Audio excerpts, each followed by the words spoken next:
জামালগঞ্জের চান্দেরনগর গ্রামবাসীর উপর সন্ত্রাসী হামলার প্রতিবাদে মানববন্ধন।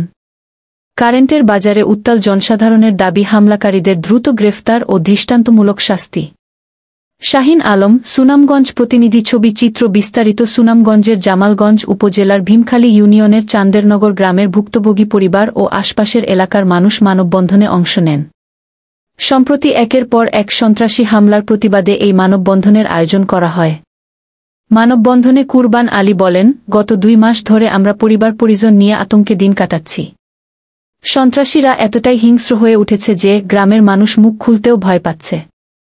তারা একের পর এক হামলা চালিয়ে যাচ্ছে। প্রথম হামলার ঘটনা ঘটে 24 মে 2025 তারিখে সন্ধ্যায়। কুরবান আলীর ভাতিজা সালেনুর, আকমল হোসেন ও মইনুল ইসলামকে তুচ্ছ ঘটনা নিয়ে। দ্বিতীয় হামলা হয় 24 জুন বিকেলে। বাজারে যাওয়ার পথে মইনুল হক ও সাদিকুর রহমানকে বিবাদী আবুল খায়ের, ময়না মিয়া ও তোফায়েল গং অতর্কিতভাবে আক্রমণ করে। এতে মোট 7 জন আহত হন, যাদেরকে পরবর্তীতে সিলেট এমএজি ওসমানী মেডিকেলে স্থানান্তর করা হয়। এ ঘটনায় খায়রুল হাসান বাদী হয়ে জামালগঞ্জ থানায় 19 জনকে আসামি করে মামলা দায়ের করেন। তৃতীয় হামলার ঘটনা, যখন স্কুল মাদ্রাসার শিক্ষার্থীরা বিবাদীদের বাড়ির পাশ দিয়ে যাওয়ার সময় কটূক্তি ও ইফটিজিংয়ের শিকার হয়। অভিযুক্তদের মধ্যে রয়েছে তোফায়েল, শাহরিয়া, এরশাদ, আলামিন, তোফাজ্জল হোসেন, সফিক ও নূর। চতুর্থ ও সর্বশেষ হামলা ঘটে 18 জুলাই রাতে। বিয়ের বরযাত্রা শেষে ফেরার সময় নদীপথে নৌকায় থাকা কুরবান আলী ও তার আত্মীয় স্বজনদের উপর সংঘবদ্ধ হামলা চালানো হয়। আতঙ্কিত হয়ে তারা তৎক্ষণাৎ নৌকা ঘাটে ভিড়িয়ে আত্মরক্ষা করেন। কারেন্টের বাজার কমিটির সভাপতি আফাজ উদ্দিন বলেন, এই সন্ত্রাসীরা এখন পুরো গ্রামের জন্য হুমকি।